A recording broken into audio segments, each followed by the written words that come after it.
Now, can you imagine for a second a person over 100 years ago having the influence to completely shape the ideologies within entire nations? Now, who are you picturing right now? Maybe it's a religious figure of some sort, or perhaps it's a tyrant from a foreign dictatorship. Now, whatever it was, I bet it wasn't an old, nerdy, bearded economist. Yet their works in political advocacy have shaped the course of history, and centuries later are still cited for guidance as in regards to the modern economy. Of course, they don't all agree, but the most interesting part about all of this is picking apart their ideologies and figuring out where exactly they clash. Now, as a political science major here at Fullerton College, I feel it's appropriate that I'm the one undressing sort of what these people believe and teach. It's something that I take note of every day, in fact, as I watch the news or even when I interact with people around me.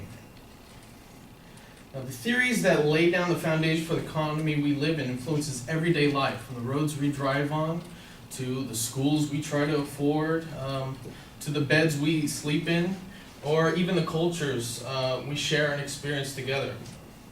Today I would like to explain the differences between the three major economic theories that clash in today's ideological circles. That includes neoclassical, Keynesian, and Marxian economics. Now, while peering into these ideas, I hope to highlight some of the spotty parts that aren't often talked about. First, when we talk about these theories, of course, it's important to recognize who and where they come from. Now, when it comes to neoclassical economics, according to Paul Economics, it was founded by English economist Alfred Marshall, who lived from 1842 to 1924. Now, he is responsible for the foundation of a theory that absolutely adores capitalism, the economic system we actually primarily experience. Now, according to Webster's dictionary, capitalism is characterized by the private ownership of goods. Therefore, prices, production, and distribution are determined by way of the owners and not the free market, I should say.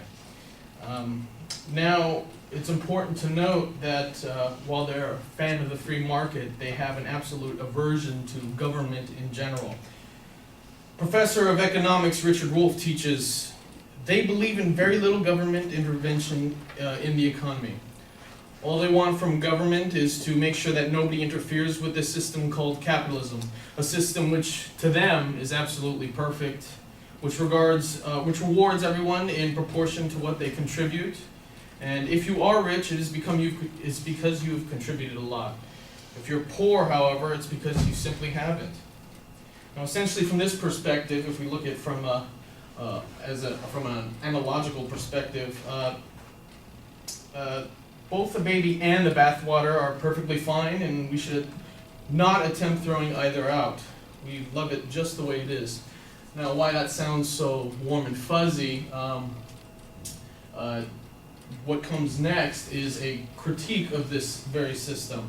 According again to Political Economics, the system of Keynesian economics was founded by a British economist named John Maynard Keynes, who lived from 1883 to 1946. Originally, he was a big proponent of neoclassical school of thought, but after witnessing the Great Depression, he quickly changed his mind and began to critique the neoclassical ideology. Now, Richard Wolff continues to explain, he saw many unemployed and many in poverty all around him, did not believe the gospel that capitalism was always promised wealth, prosperity, economic growth, and that gives everybody what they deserve. Now, he claims that while even saying that the contract of private ownership must be upheld, and there must be something else done though, his solution was in fact government. Government must step in and keep the good he saw in capitalism true while it kept the bad subdued. And of course, this made the neoclassical ideologues absolutely nuts. Essentially, he said that the bathwater has been tried, but it has gone bad. Now get rid of it, but don't throw the baby out with the bathwater. And then next comes Marxian economics. According to Polyconomics, it was founded by German politician, philosopher, economist, and sociologist Karl Marx, who lived from 1818 to 1883. The way Marx saw it, not only was a complete overhaul really necessary, but it was essentially moral at its core. He saw the system of capitalism as exploitive, and to those who worked to produce the goods that the owners profited from them. Now he wanted to reorganize the economy so that means of production that were staples for creating goods were turned over to who he claimed the rightful owners, and that is, of course, the workers. For those counting, this, of course, defines socialism. So says the Socialist Worker magazine. In summation of this ideology, following our analogies, Marx saw the baby in the tub as inherently poisonous and evil, and determined it was the cause of the bathwater going bad in the first place. Get rid of that baby, and maybe the family will have enough water to go around. Now, as their ideas developed and increasingly came to the forefront of discourse concerning the economy, the analysis of real-world applications continues to become abundantly clear. A deeper reading to the interactions of these analyses were to cement where exactly these theories clash. Now, to demonstrate what's going on, if you look behind me, now imagine that there's a river and a community next to that river. Now, what would happen traditionally in the neoclassical ideologies, there would be some sort of agreement between either government and the individual, or perhaps the individual has some sort of way to enforce this proof of property, maybe by guns or an army of some sorts. So enters the capitalist, and then he comes between the water and the community and says, hey, if you work for my factory, I'll pay you for your labor and sell it back to you. Now, we don't need to look very far for examples of this, since most of our industry that we live in every day and around the world is organized just this way. Neoclassical ideology reinforces this as an inherent good and the best way to organize the economy. Now, what must be noted is the structure power in this relationship. Much of the leverage is left in the hands of those who are the seat of ownership, while the communities that work for them are often subject to whatever may be asked of them. Keynesian economics, in comparison, wants to put regulations on industry and even in the regulations on what capitalists can do, which obviously makes them very upset. Best example of this would be the Great Depression and the practices of the labor regulations that helped the employee and employer relationship. Now, the power dynamic, while that helped take away a little bit and limit power from the capitalists, that power dynamic still maintained where he had control over the private economy. Now, Marxists, of course, wanted a dynamic change. They wanted people and the workers to both go and take over essentially governance over the private economy, put it in the private sector, and kick the capitalists out. Best example of this would, of course, be cooperatives that essentially represent workers at its core, while it's owned by the workers, etc. Now, when we look at where these ideas come from and how they flesh out over our lives, it should come to no surprise to us that power distributed in one way over the other would change the entire interaction of society in and outside of itself. I hope to leave you with one new skill today that may inform your perspectives from here on out. As you ponder as to where you land in this complicated societal structure, take a look not only at the effects of the economic system in place, but also take note of the system itself. Even as many ideas and critique rattle around in the sphere of discourse, it is with these ideas that we can hopefully diagnose our problems and find meaningful solutions.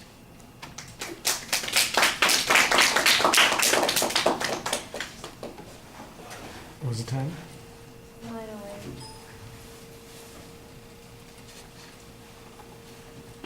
And just hit the display mute, not the other. Could you turn the light on while you're over there? Thank you.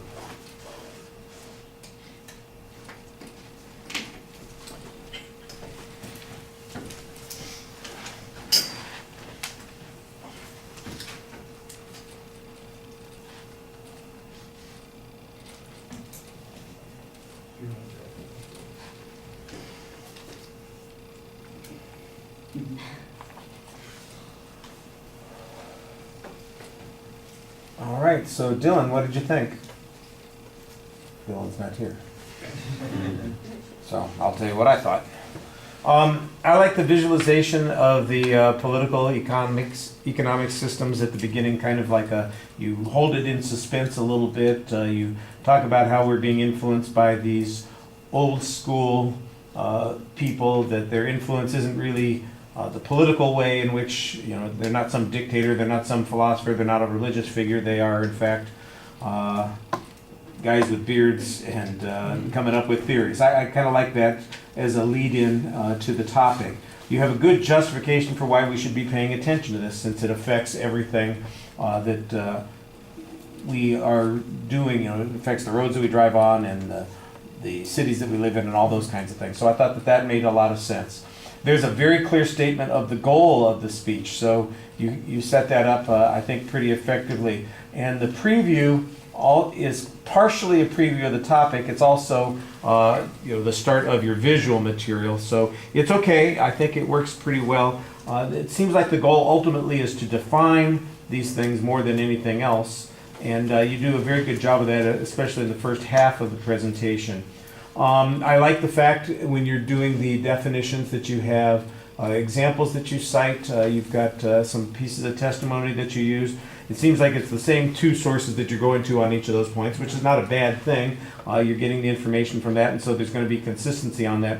The whole thing with the baby in the bathwater, I'm not sure if that's your metaphor or if that's a continuing metaphor that was used by one of the texts that you consulted, or if it's something that was used by your political science instructor. If it's yours, congratulations on that. I understand it and appreciate it, but you should deliver it a little bit more naturally. Sure. If it's somebody else's, you need to make sure that you attribute it. My political science instructor uses the metaphor of the baby in the bathwater repeatedly to explain this in the class, that sort of thing. So, like I said, if it's yours, you should just be telling us about that. And when you read it, it just feels awkward. And that's from a delivery point of view. I think you're going to understand that it's going to be hard to see because we had the lights out. Sure. We probably didn't need to have the lights out, as it turns out, since all the images were large enough. They'll be clear. When they're smaller, you need the lights out to give it a little bit more definition. But all you had were like the pictures, and the only thing that might have been a problem there would be the pictures of the three guys that you were talking about, because they're relatively small pictures with a lot of detail in it, and so they needed the contrasting light. But everything else, you got big figures, you need to turn out the lights. Okay, but because it's dark, you may not be able to see quite as much some of the delivery things that you have a little bit of a problem with. I like the visuals. I thought that they were well integrated in the speech. I do think that second section gets a little overdone, although it's kind of cute with the the Monopoly Man and all of the figures that are being put together there, and I can see the plot that you were telling us, the story that you're telling us in each of those points. It just does seem a little bit cluttered at the end, especially since you've given us this comparison earlier. There might have been a way to simplify it. I think the ability of being able to move the figures around is nice. I'm not sure how necessary it is. It wasn't super distracting. I noticed that's then what you were doing, though, and we didn't get any references to information or examples after that, just kind of the hypotheticals and the description that you had there. So it felt a little bit less developed than the second part, because it's all about that, picture manipulation that you're doing in the second part. And also from a delivery point of view, you start giving the speech to the screen in the second half of the presentation. The first half, you do a lot of reading and you're talking, but at least you're kind of facing us when you're talking to us. But when you start using the screen to do all of those movements of the characters around, you kind of turn to that and you're using that as the reference point for yourself, and then you become disengaged with us. It'll be a little hard to tell because the lights are down and low on that. So it's nicely organized. I like the visuals that are integrated there. The first half was nicely cited with content and information. Delivery issues, they'll be bigger next time. Okay, thank you.